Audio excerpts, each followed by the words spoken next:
In the beginning, God created the heavens and the earth. Genesis chapters 1 through 2 present two creation stories. The first is told poetically and explains how God brought all of creation into an orderly state. The second story, found in chapter 2, serves as an introduction to humanity's relationship with God. In some aspect, chapter 1 is the big picture, while chapter 2 focuses in on these three spheres that we see between God, creation, and humans. Genesis 2 exemplifies the poem that we find in Genesis 1:26 through 27, where it says, "Let us make humankind in our image, after our likeness, so they may rule over the fish of the sea and the birds of the air, over the cattle and over all the earth and over all the creatures that move on the earth." God created humankind in his own image. In the image of God, he created them. Male and female, he created them. Taken together, these two chapters answer humanity's deepest questions. Who is God? What is God's character? Who are we in light of that? And what is our purpose? And I want to highlight in this video is that in the beginning of our story, it shows that the God of all is generous, and we are invited to participate in his generosity. Something that is very clear in both Genesis 1 and 2 is that God gives, and this is reflected in his creation. Notice how whenever you read in Genesis 1, when God makes the trees, when he makes creation and the plants, he makes them with the ability to produce seeds and make more. God's creation is not about taking and hoarding, it's about giving and sharing.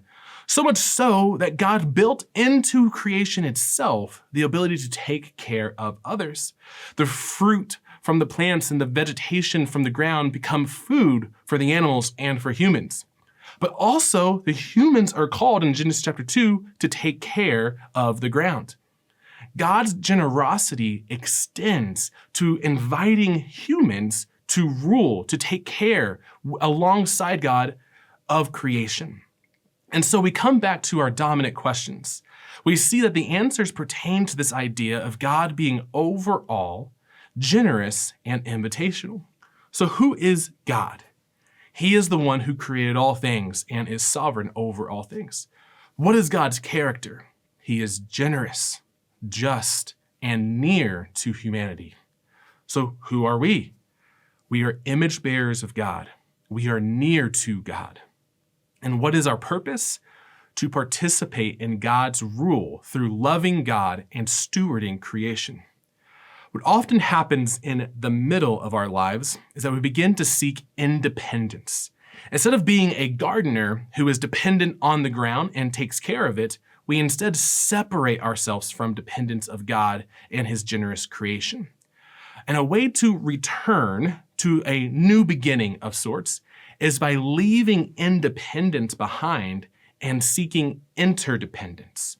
A practice introduced in Genesis chapter 2 that reminds us of our reliance on God and each other is Sabbath. In Sabbath, we don't rest only because we are tired, though that might be true. We rest because we know that humanity does not live on bread alone, but from God. We rest by participating in God's control over creation, knowing God's got us. The God of all is generous, and so let's participate in his generosity.